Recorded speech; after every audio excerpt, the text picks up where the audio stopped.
안녕하세요. 어제 만나고 오늘 또 만납니다. 저희는요, 한반의 기막힌 투자 토요일, 일요일 진행을 맡은 아나운서 반딧불이 김희정입니다. 저희 한반의 기막힌 투자 토요일, 일요일 방송에서는요, 주식 잘 가르쳐주는 백수 오빠라는 코너로 진행이 되고 있습니다. 우리 방송과 함께 하시면서 요즘과 같이 변동성이 높은 장세에서도 촘촘한 투자 전략 세워나가시면 좋겠습니다. 그러면 저희 방송 먼저 참여하실 수 있는 방법 설명드리도록 하겠습니다. 지금 화면 앞에 네모난 QR코드가 나가고 있는데요. 핸드폰 기본 카메라 오픈하셔서 이 QR코드 스캔해 주시면요. URL이 하나가 뜹니다. 손가락으로 꾹 터치해 주시면 바로 노란 톡방 입장 가능하시고요.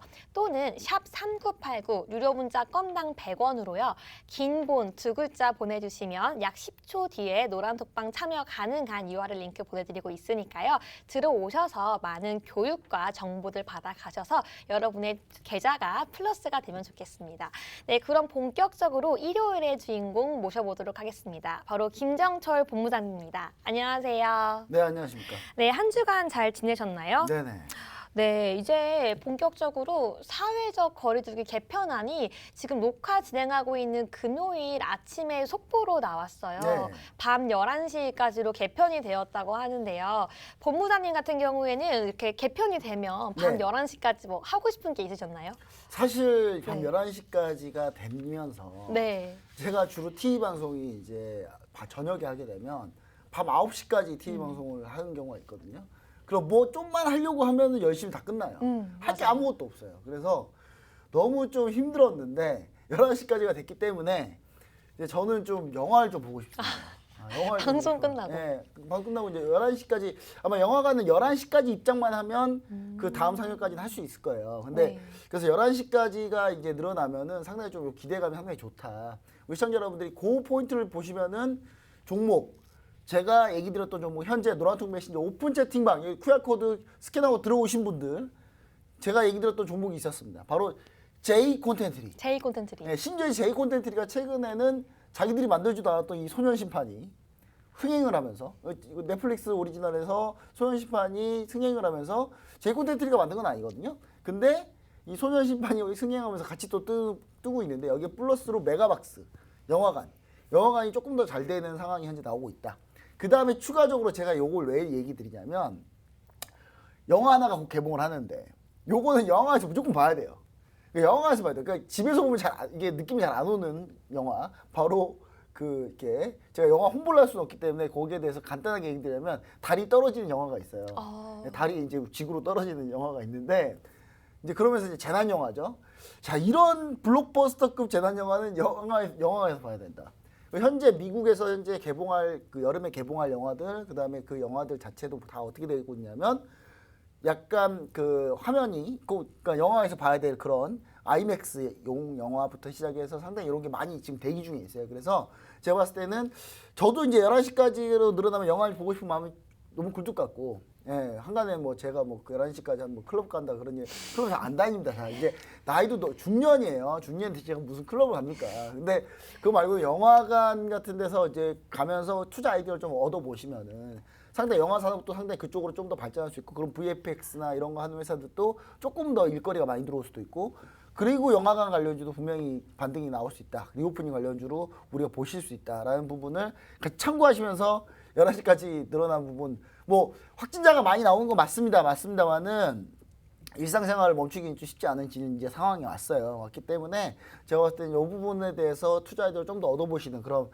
과정을 한번 여러분도 겪어보시면 좋지 않을까. 11시까지 한번 여러분도 여기저기 돌아다니시면서 한번 이럴 때 이쪽이 좀 잘 되겠구나.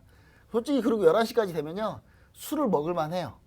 예, 여러분 술 먹을만 합니다. 이제 왜냐하면 예전엔 술 한 잔 좀 먹으려고 하고 2차 가볼까 하면은 바로 끝났거든요.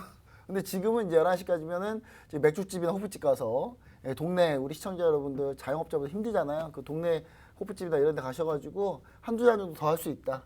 그래서 저는 주류 관련주도 조금 더 소비가 늘어나지 않을까라는 생각도 같이 해보고 있습니다. 네, 저는 11시까지 뭐 해요? 라고 물어봤을 때 저는 뭐 친구들이랑 카페에서 오랜만에 늦게까지 수다 떨고 싶다고 얘기하려고 했는데 근데 역시 그 부분이 있어요. 여자분들은 네. 진짜 예전에 느끼지 못하는 그러니까 한 2, 3년 동안 느껴보지 못한 그런 부분이 바로 카페에서 이렇게 오랫동안 수다 떨고 이런 거더라고요. 근데 거기에뿐만 아니라 요즘 대학생들이 코로나 학번 그 대학생분들이 이제 막 개강을 했어요. 그래서 제가 아는 분들 중에 뭐 여자 대학생 여대 다니시는 한 분 또 계시는데 그분도 이번에 처음으로 이제 선배들을 본다고.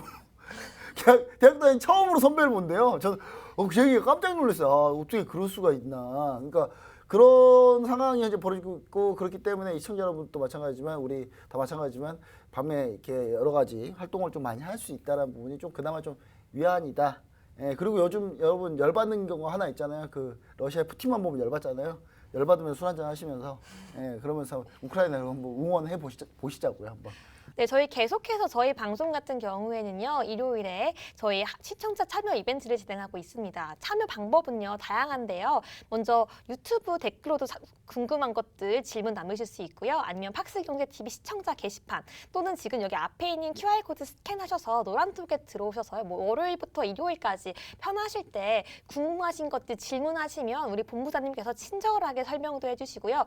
또 뽑아서 방송 중에 또 이렇게 채택도 되시면요. 관련된 주식과 관련된 교육이 들어있는 USB도 선물로 보내드리고 있으니까요. 많이 참여하시면 좋을 것 같습니다.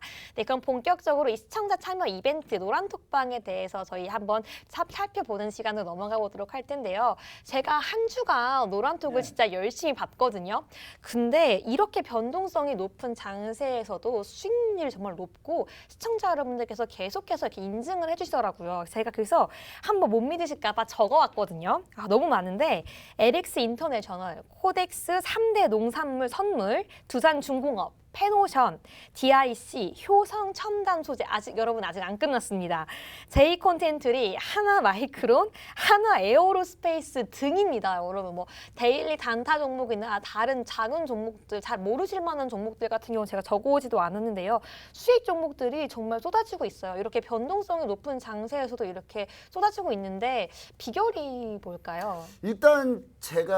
일단 러시아 우크라이나가 전쟁을 할 것이라고 일단 예측을 해놓은 게 이게 적중하지 않았나라는 생각을 해봐요. 그러니까 뭐냐면 여러분들 다른 사람들은 뭐 전쟁 절대 안 난다 뭐 경제 TV 보니까 우리 경제 TV도 안 그랬던 것 같은데 뭐 경제 TV 보니까 절대로 전쟁 안 난다 뭐 이런 얘기 많이 하더라고요. 근데 제가 푸틴의 성향을 너무 잘 아는데 정상인이 아니에요.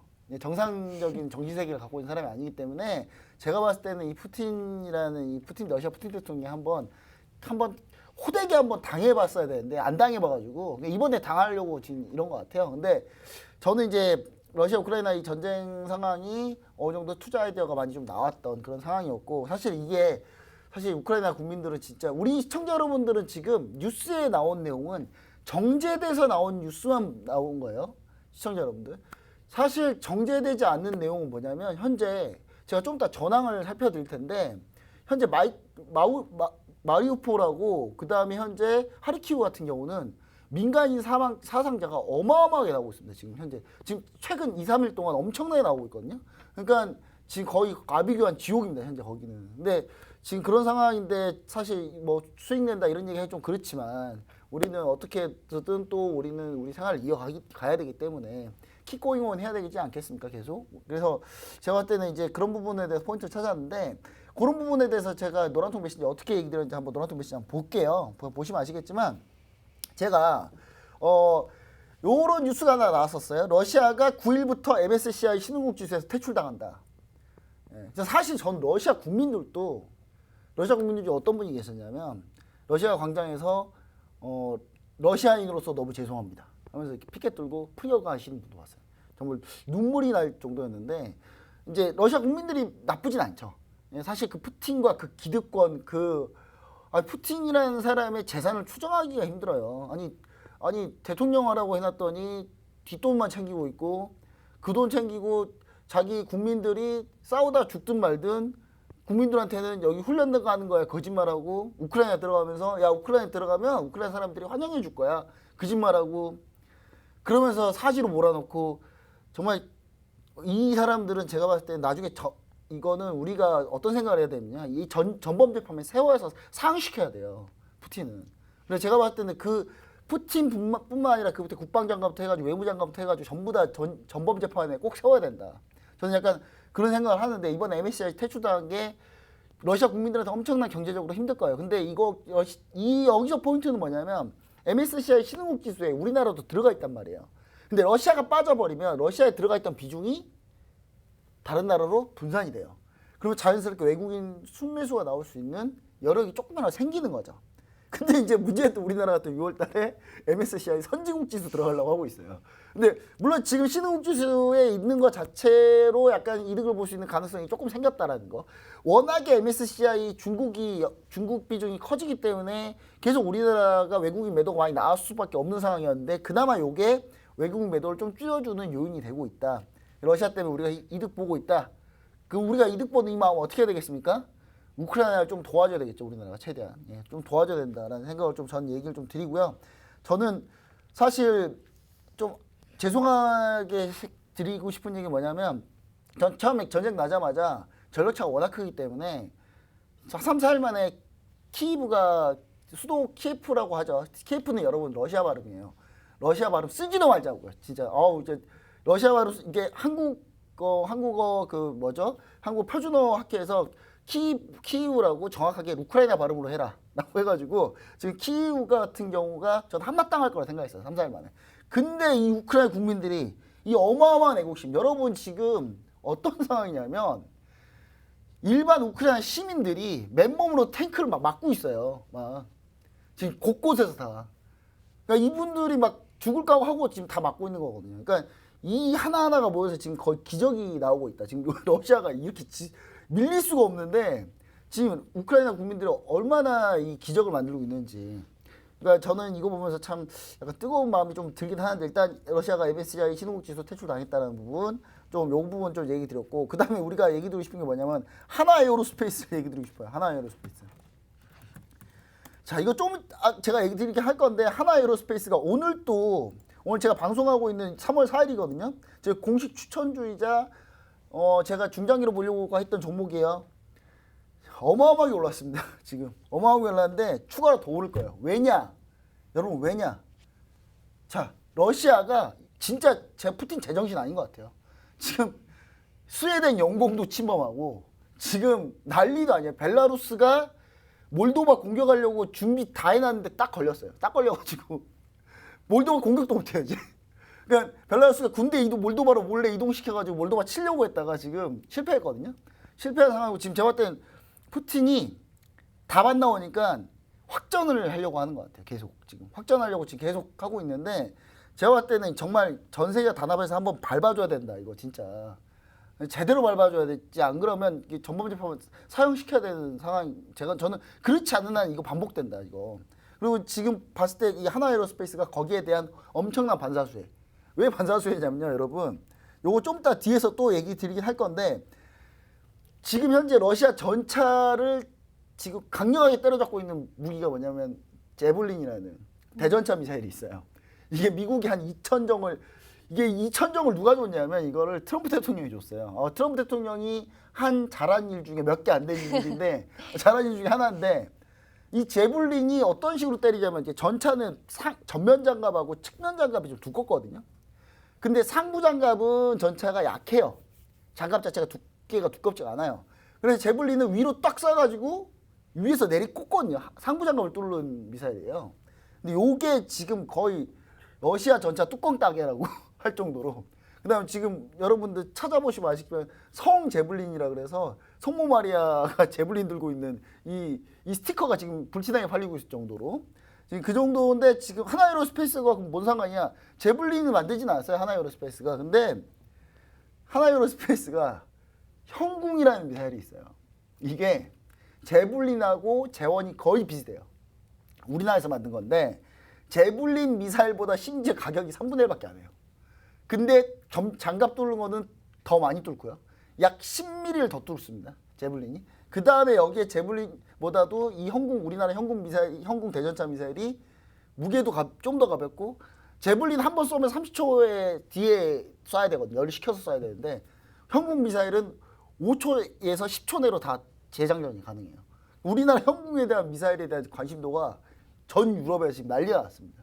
지금 난리가 나는 상태고요. 사우디가 우리나라 형궁 미사일이 그렇게 좋아요? 뭐 성능 검증됐나요? 사우디가 이거를 그 예멘 반군에다 썼거든요. 썼는데 백발백중이에요. 지금 그 영상까지 다 올라가고 있는 상황인데 제가 봤을 때는 하나에어스페이스, LIG 넥손 이런 회사들 방산주들이 수혜가 볼 가능성, 그다음에 유럽 전 유럽이 다 재무장하고 있기 때문에 지금 러시아가 이러다 우리도 쳐들어온다.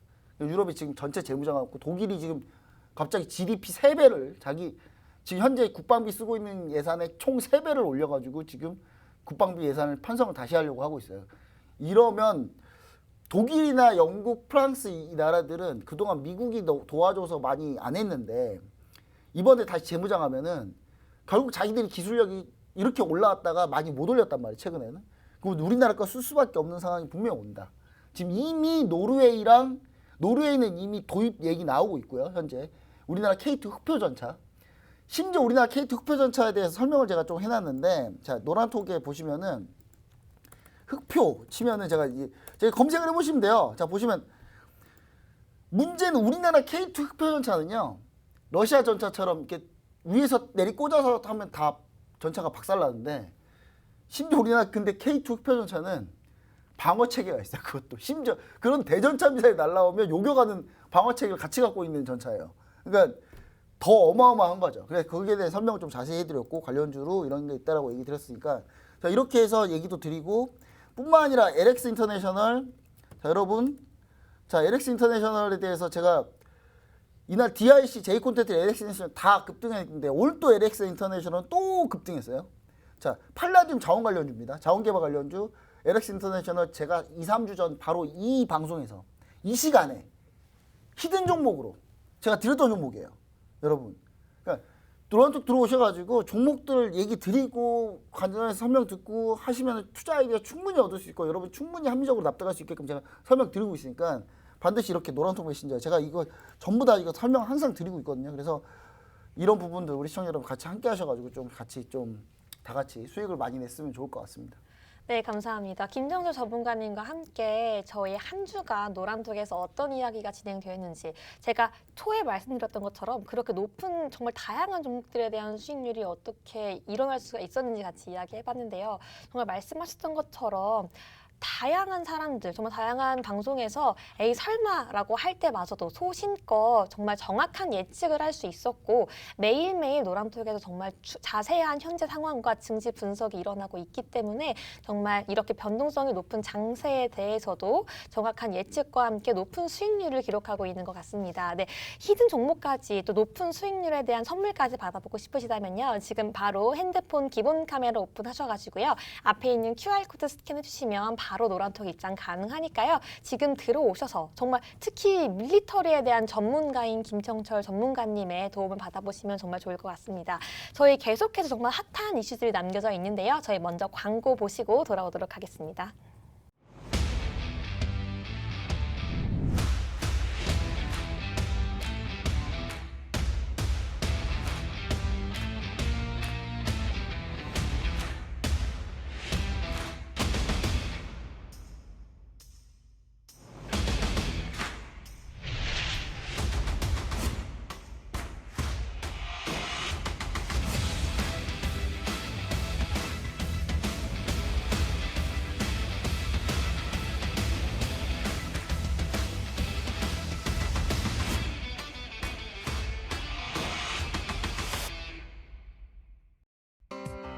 본 방송에서 제공하는 정보는 투자 판단에 대한 조언일 뿐 해당 종목의 가치 또는 상승 하락을 보장하지 않습니다.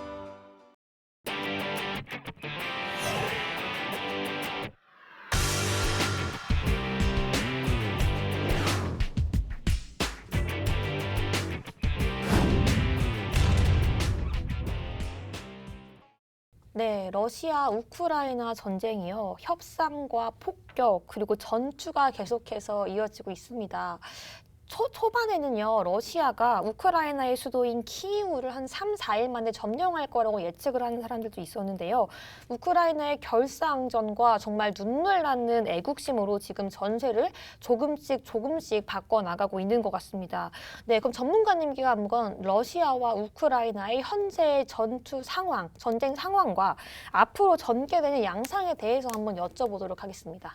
네, 제가 이 얘기를 좀 왜 드리려고 하냐면 네. 뉴스에서 전황을 잘 얘기를 안 해주더라고요. 그래서 지금 전황은 이걸 알아보려고 제가 진짜 별의별 자료 우크라이나 현지 정부 사이트 뭐 발표된 자료 외신 다 모으느라고 죽는 줄 알았는데 일단 현재 전황을 좀 간단하게 설명을 드려보도록 하겠습니다. 이게 전황을 알아야 앞으로 전쟁의 지속 가능이 어느 정도까지 갈 것 같고 그러면 전쟁이 언제 끝날 것 같고 전쟁이 현재 상황이 어떻고 우리가 뭔가 어떻게 투자를 얻을 수 있는지 알 수 있기 때문에 한번 간단하게 좀 얘기 드리면 현재 전선은 지금 크게 보면 두 개의 전선이 있고요.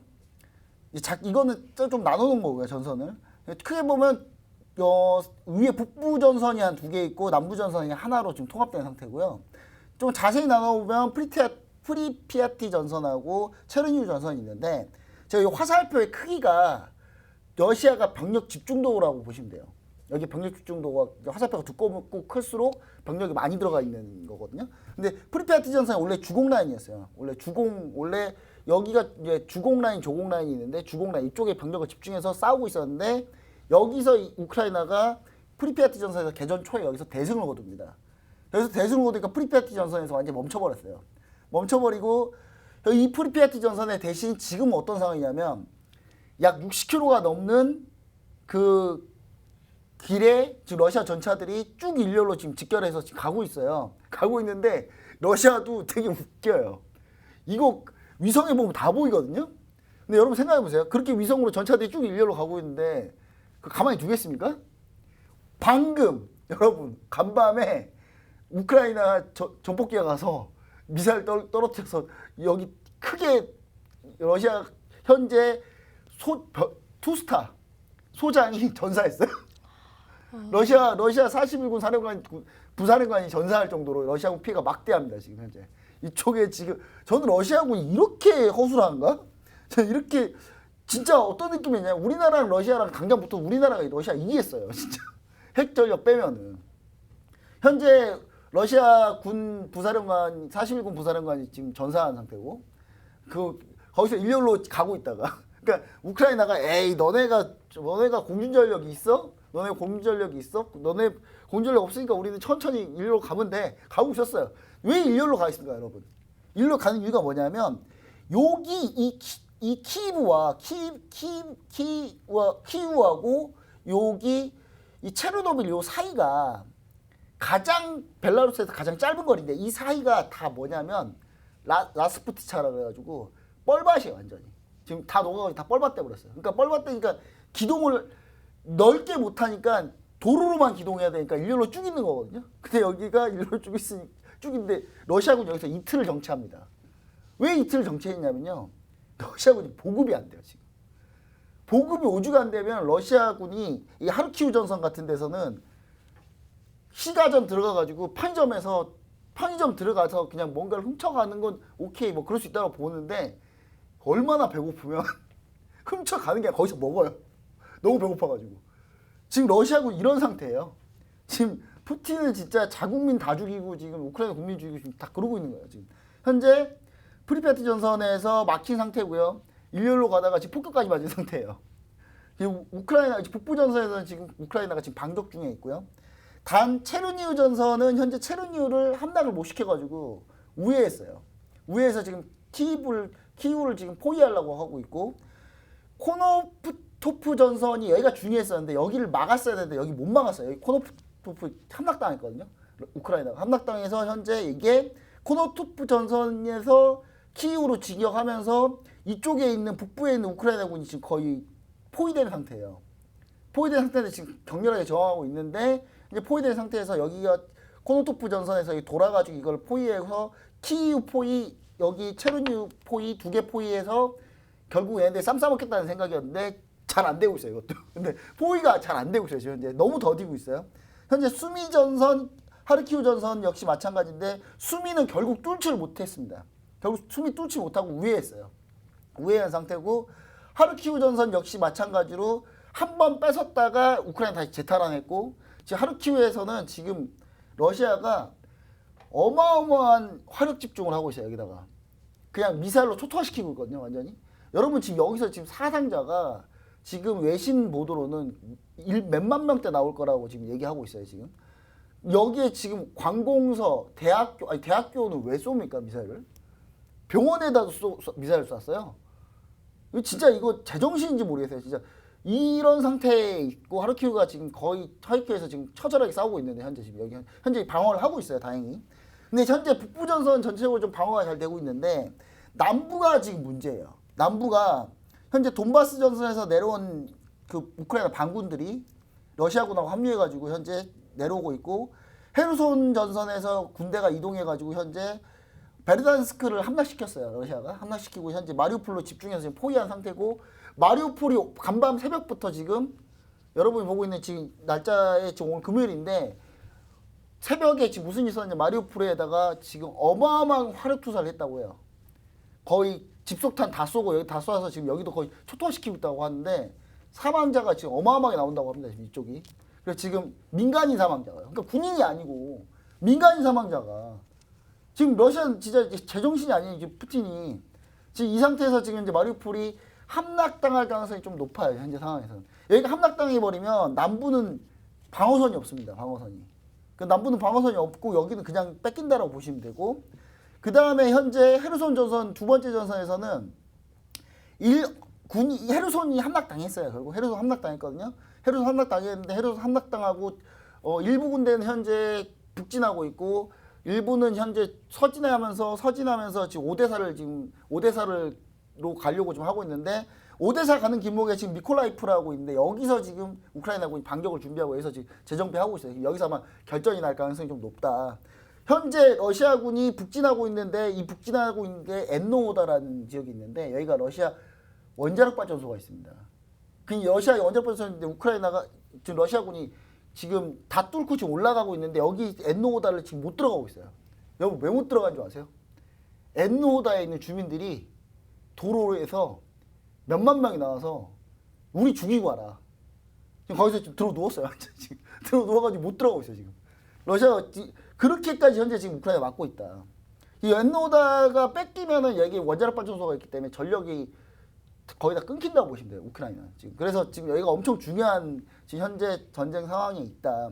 근데 지금 얼핏 보기에는 지금 분명히 우크라이나가 밀린다고 보고 있는데 저는 러시아군 사기가 완전히 개판입니다. 진짜 말도 안 못해요. 지금 러시아군 사기가 완전히 지금 러시아군은 자기들이 왜 싸워야 되는지 그러니까 러시아군들이 지금 어떻게 하고 있냐면요. 싸우기 싫으니까 전차에다가 기름 탱크에다가 구멍 뚫은 다음에 그냥 항복하고 있어요. 지금 그런 상황입니다. 그러니까 제가 봤을 때는 우크라이나가 점점 승기를 제가 봤을 때 조금 잡고 있다. 지금.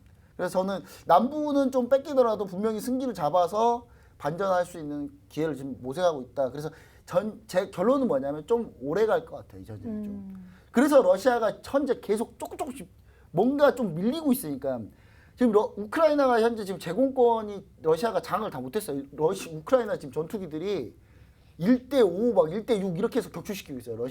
러시아 전투기랑 헬리콥터를 지금 그런 상황에 있기 때문에 지금 현재 러시아가 쉽게 지금 못 이기고 있기 때문에 자꾸 협상을 하자고 하는 거거든요. 제가 봤을 때 협상을 최대한 빨리 해서 견제를 빨리 끝내는 게 제일 좋다. 제일 좋은 건 러시아가 그냥 물러나면 됩니다. 근데 제가 볼 때는 그게 좀 지리하게 좀 갈 가능성이 좀 있다. 이렇게 좀 보여지고요. 자, 이게 이제 여러분 아까 이 이게 제블린 미사일이에요. 이게 똥 쏘면 이게 위로 쭉 솟구쳐가지고 밑으로 찍는. 근데 우리나라에 그 똑같은 게 있어요. 예. 형궁이라고. 예. 참고로 가격이 더 쌉니다. 자, 일반 나라들, 동유럽의 국가들, 돈 많지 않은 그 동유럽 국가들이 과연 제블린을 살까요? 형궁을 살까요? 잘 생각해 보세요. 심지어 무게도 더 가벼워요. 우리나라 게. 예. 성능은 거의 비슷하고요. 자, 제가 봤을 때 이쪽에 분명히 방산주도 포인트가 있다. 저는 약간 이렇게 보고 있다. 좀 보시면 좋을 것 같고. 그래서 저는 여기서 이제 투자 아이디어를 우리가 좀 얻어봐야 되는데 일단은 여러분 일단 에너지 관련주들, GSE 이런 종목들 현재 보시면 아시겠지만 꼬꾸라지고 있죠. 다시 다. GSE 꼬꾸라지고 있고 미래생명자원이 좀 올라왔었어요. 근데 올라왔었는데 지금 오늘 다 현재 급락한 상태고 그래서 저는 이 에너지 관련주들 뭐 중앙에너비스 해가지고 이쪽은 좀 보지 말자 그냥 일단 계속 제가 보지 말자고 얘기 드렸는데 그보다 좀 더 수익이 나긴 했습니다. 더 올라오긴 했어요. 근데 그건 좀 죄송스럽지만 지금 들어가기 너무 고점이다 이거. 너무 고점이다 생각하시고 그나마 제가 한국 석유는 괜찮다고 계속 얘기 드리잖아요. 만약에 에너지 관련주 무조건 나는 하나 해야 되겠다 하시는 분은 제가 누누이 얘기지만 한국 석유는 석유값이 오르면 그 석유값이 오른 걸 관공서에 주로 도로공사 이런 데 납품하니까 정가시킬 수 있단 말이에요. 금방금방. 근데 그래서 한국 석유는 괜찮다는 거예요. 아스팔트 하는 회사이기 때문에. 근데 요거는 괜찮지만 나머지는 좀 사실 좀 저는 좋다고 보진 않습니다. 흥구석유는 오히려 저는 매도해야 된다고 좀 보고 있어요. 그래서 그 관점은 계속 유지를 할 겁니다. 그리고 추가적으로 우리가 그러면 그 다음 넘겨서 우리가 어떻게 볼 수 있냐? 에너지 관련주, 뭐 원자재 관련주는 다 한 번씩 이 토요일 날 얘기했으니까 이제 농산물 관련주로 보면 코덱스 농산물 선물 제가 얘기 드렸지만 지금 현재 신고가고요. 현재 신고가 달리고 있습니다. 이거 계속 우리가 보유하고 갈 겁니다. 계속 보유하고 갈 거고 이 시간에 다 얘기 들었던 종목 여러분 이 시간에 전부 다 얘기 들었던 종목이에요. 지금 다 하나라도 제가 여기서 거짓말하는 게 있으면 제가 진짜 제가 푸틴하고 같은 사람입니다. 진짜 제가 정말 치욕적이지만 제가 예. 그리고 우리가 LNG 그러니까 여러분 천연가스가 막히면 결국 배로 옮겨야 되니까 배로 옮기는 LNG 관련주들 진짜 여러분들 많이 볼 수 있는 종목들이 많이 있는데 전 대우조선해양을 여러분 한번 생각해 보시면 좋을 것 같아요. LNG 선도 하는데 대우조선해양 결정적인 건 뭐냐면 군함을 해요. 예, 우리나라 군함을 하는 회사고 그래서 대우조선해양을 딴 나라에 팔 수가 없어요. 이 회사를. 그냥 우리 방산주이기 때문에. 우리나라 군함의 모든 기술력을 다 갖고 있는데 여기 팔아버리면 어떡합니까? 그 심지어 잠수함 우리나라 최고 잠수함 최고라고 일컬어지는 우리 잠수함 쪽을 다 대우조선해양이 하고 있는데 그래서 대우조선해양이 약간 그런 이슈를 좀 받을 수 있다. 그리고 LNG를 위주로 보자면 우리 동성화인텍 사실 여러분 노란톡 메신저에 동성화인텍이 나갔어요. 예. 나갔고 동성화인텍이 오늘 4% 상승을 했습니다. 또 자, 그 다음에 여러분들이 좀 보셔야 되는 거는 LX 인터내셔널은 제가 얘기 드렸으니까 그거 넘어가고요. 제일 중요한 게 지금 원자력 풍력, 그러니까 유럽이 에너지를 못 구하니까 결국 다시 원자력 풍력을 깨야 되는데 태양광을 가야 되는데 사실 유럽에서 2021년에 유럽이 바람이 거의 안 불어가지고 풍력이 잘 안 됐단 말이에요. 근데 올해 지금 다 바람이 다시 불고 있어요. 불고 있어가지고 지금 풍력 관련주들은 쉬어간 타이밍에 한 번씩 꼭 우리가 보자. 예. CS 윈드 전 CS 윈드가 대장이라고 보고 있고요. 상강 MNT가 분명히 괜찮은데 상강 MNT는 유럽 쪽 수주가 별로 없어요. 그러니까 유럽 쪽 수주보다는 약간 동남아시아 요쪽 아시아 쪽 이쪽 수주 하부 구조물이긴 한데 약간 상강 그 CS 윈드랑 하는 게 좀 다르지만 제가 봤을 때는 상강 MNT보다는 CS 윈드가 조정 날 때 반드시 우리가 좀 그쪽을 좀 위주로 보고 풍력은 원자력은 두산중공업인데 사실 두산중공업보다 요즘 한전 KPS랑 이쪽이 좀 더 강해요. 보시면 근데 이걸 추격을 못 할 것 같아. 이거 어떻게 그러니까 추격이 쉽지 않은 상황이에요. 한전 KPS나 한전기술을 원자력 관련주도. 근데 나머지 원자력 관련주 뭐 보성파워텍 하지 마세요 이런 거. 예, 제가 봤을 땐 진짜 보성파워텍 이런 종목은 너무 가벼운 종목이라 쉽지 않습니다 절대. 그래서 전 쭉 끌고 갈 수 있는 종목은 두산중공업인데 두산중공업이 여러분 왜 중요하냐면 두산중공업이 엔진을 해요 또. 가스터빈 엔진은 전 세계적인 기술력을 갖고 있기 때문에 가스터빈 엔진 어디다 쓰냐. 대형 선박. 그 다음에 전투기 쪽의 엔진도 상당히 이쪽에서 기술을 갖고 있어요. 그래서 제가 봤을 때는 두산중공업을 원자력 관련주로 볼 수도 있지만 추가적으로 그런 종목까지 봐서 두산중공업 역시 마찬가지로 밀릴 때 매수해야 되는데 현재 기관이 좀 많이 팔고 있어요. 그러니까 저는 두산중공업이 기관 매도가 좀 끝날 타이밍에 좀 관심을 갖자. 약간 이렇게 좀 얘기를 드리고요. 마지막으로 여러분 한성기업 하지 마세요. 이게 수산물 관련주거든요. 아니 러시아의 대게가 수입이 안 된다. 안 먹으면 뭐 어떡합니까? 아니 우크라이나 사람이 죽고 있는데 지금 러시아 대게가 중요해요. 여러분 지금 대게 안 먹고 살 수 있잖아요. 그 한성기업 같은 경우는 그래서 하지 말라는 게 아니라 시가총액이 300억짜리 종목이었어요. 지금 최근에 올라와서 400억인데 이거 여러분 일일 거래량이 1억 4천만 원이에요. 일일 거래 대금이. 제 돈으로 다 싸도 상한가 만들어요. 제 돈 일부만 넣어도 상한가 된다니까 이 종목은. 여러분 살 때 기분 좋아도 이 종목은 팔 때 폭락하는 종목이에요. 여러분. 하지 마세요. 이런 거 하지 마시고 그냥 러시아 대게 안 먹어도 된다. 러시아 대게 진짜 평생 안 먹을 수 있습니다. 러시아 대게 먹는 게 중요한 게 아니죠. 지금 우크라이나 지금 애매한 민간인들이 죽고 있는데 지금 여러분 이런 거는 좀 하지 말자. 하지 말고 지금 얘기 드린 종목 위주로 좀 집중해서 보시면 좋을 것 같다. 이렇게 얘기 드립니다.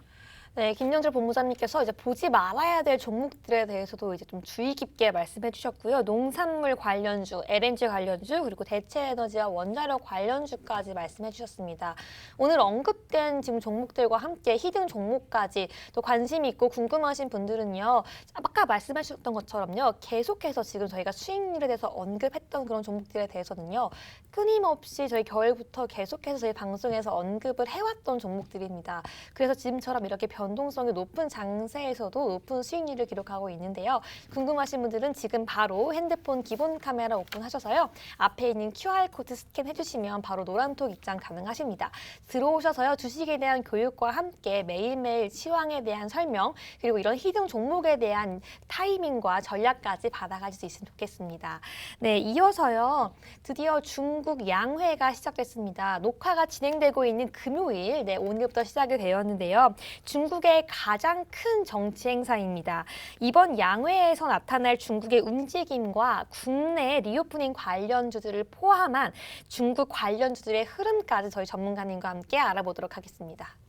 네, 중국 양해가 시작됐어요. 사실 중국 뭐 좋은 얘기하고 싶진 않아요. 왜냐하면 이번에 러시아 우크라이나 전쟁 날 때 진짜 중국이 하는 짓을 보니까 와 진짜 러시아는요 푸틴하고 그 사람들이 좀 이게 문제인 거고 러시아 국민들은 대다수 국민들은 정말 좋은 사람들이거든요.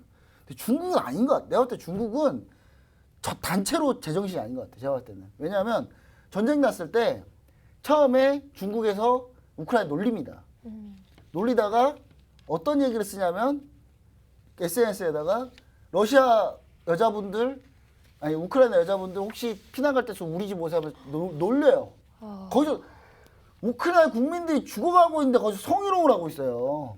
진짜 이게 전 세계적으로 다 퍼져버리니까 지금 중국이 어마어마하게 욕을 먹고 지금 중국이 그래 스탠스 바꿨어요. 처음에 러시아 편 들다가 지금은 민간인이 다치면 안 된다 뭐 이런 말도 안 되는 지금 뭐 이상한 소리 하고 있는데 중국은 전체적으로 제가 봤을 때는 중국은 이제 위에도 좀 문제가 있지만 전체적으로 좀 문제가 있지 않나 중국은. 일단 그 문제 있는 나라가 양해를 합니다. 양해를 하는데 왜 우리가 관심을 두냐. 중요하니까.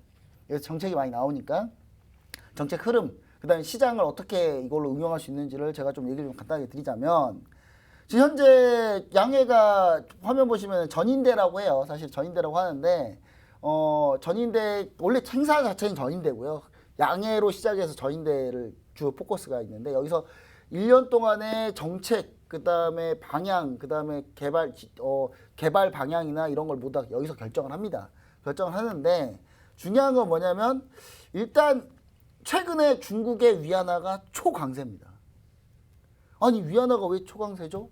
달러가 저렇게 급등하고 있는데 미국 금리 인상이 임박했고 지정학적 리스크가 있는 상황에서 안전자산이 선호가 되면서 위안화가 약해야 맞는데 지금 중국의 위안화가 강해요. 물론 중국의 위안화가 강한 게 우리나라한테는 도움이 돼요.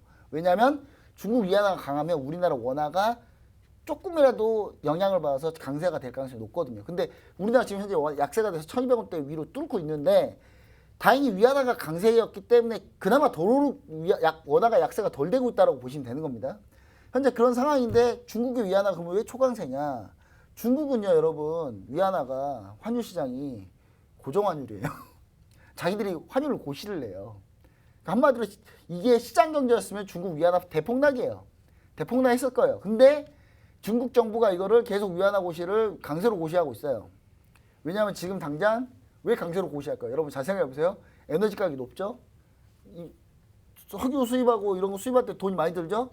근데 위안화까지 약세해 버리면 돈이 더 든단 말이야. 그래서 그것 때문에 하여튼 중국은 조작 경제예요. 조작 경제. 조작 경제죠.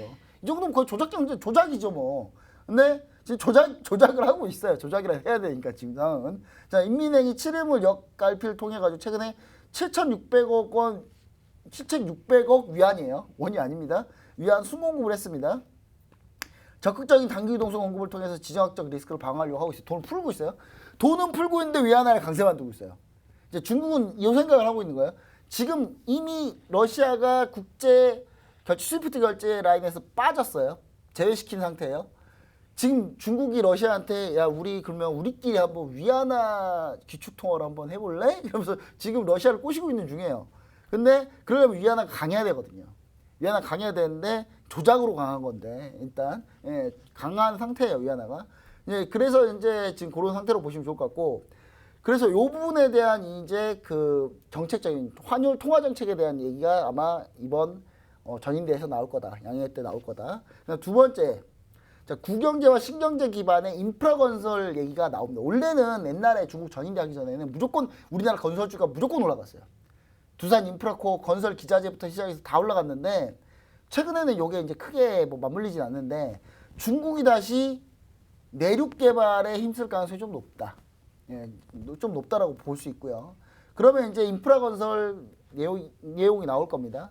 그 다음에 최근에 중국에서 화두가 되는 게 뭐냐면 동수서산이라는 프로젝트를 현재 하고 있어요.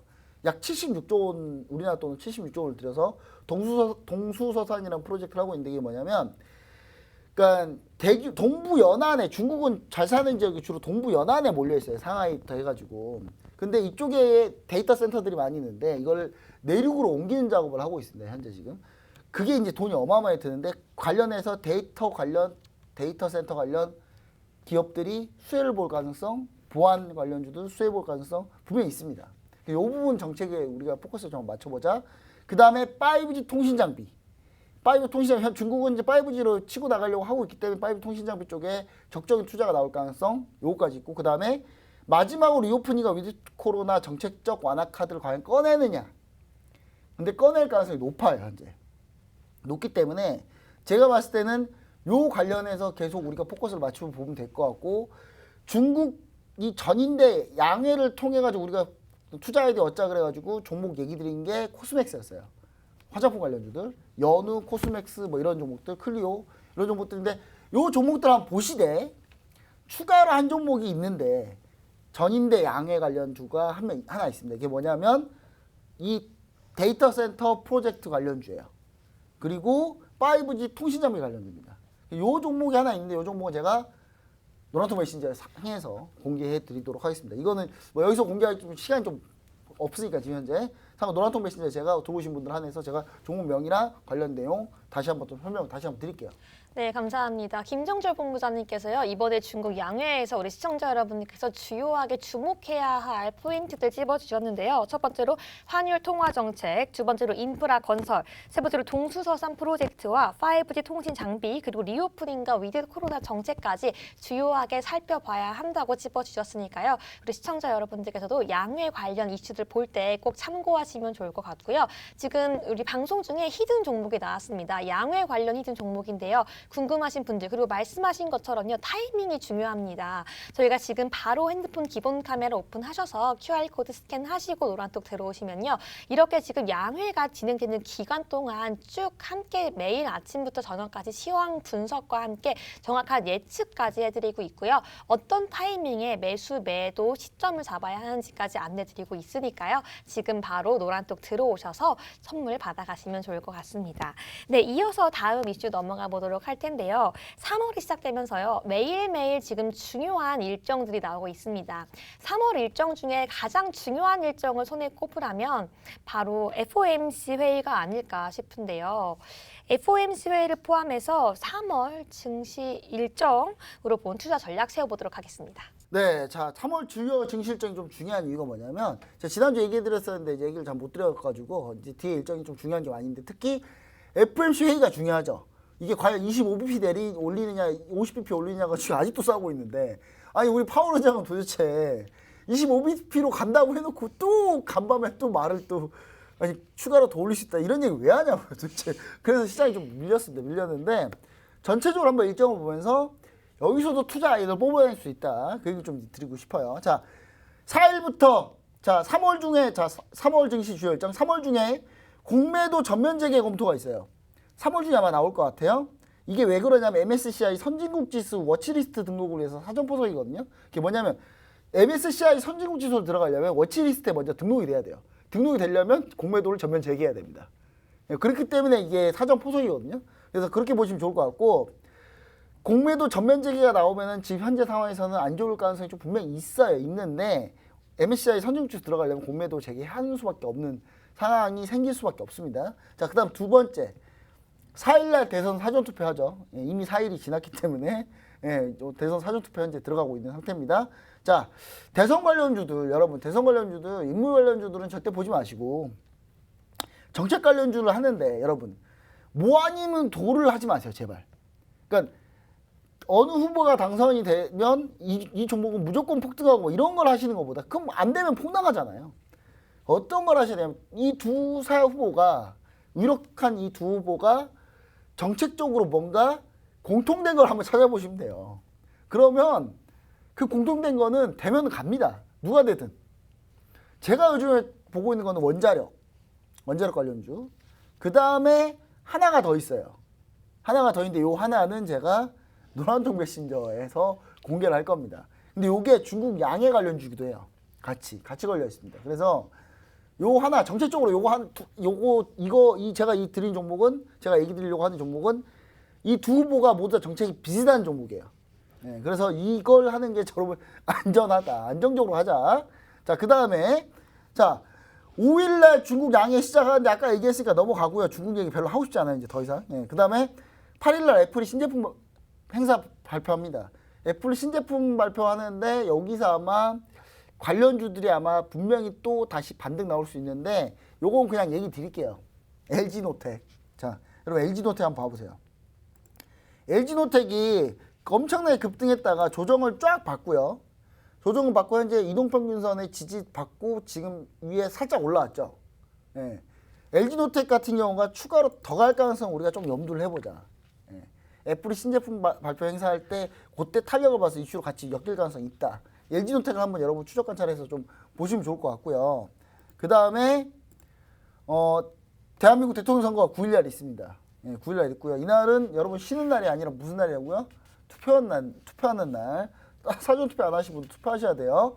자, 그 다음 10일날 선물옵션 동시만기일입니다. 근데 선물옵션 동시만기일에 워낙에 지금 1, 2월 달에 매도가 너무 많이 쏟아졌기 때문에 3월 선물옵션 동시만기일은 의외로 좀 편안하게 갈 가능성이 높다라는 걸 제가 계속 얘기 드립니다. 원래 3월 선물옵션 동시만기일에 폭락이 나온 경우가 엄청 많았거든요. 근데 지금 1, 2월에 너무 많이 나와서 매물이.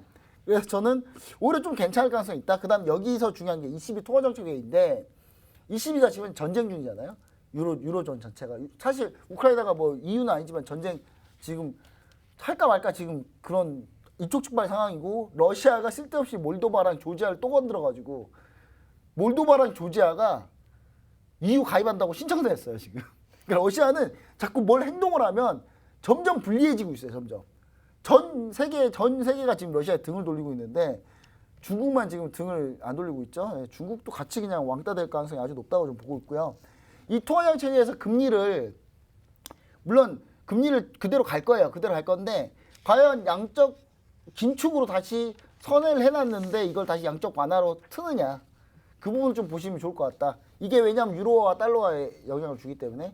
그 다음 마지막에 오펙 원유 시장 보고서 있고 FOMC 회의가 16일 발표하고 우리나라 영향은 17일날 줄 겁니다. 자, 그 다음에 16일날 삼성전자 주주총회가 있죠. 삼성전자 주주총회 왜 얘기 드립니까 여러분? 삼성전자가 주주총회 합니까?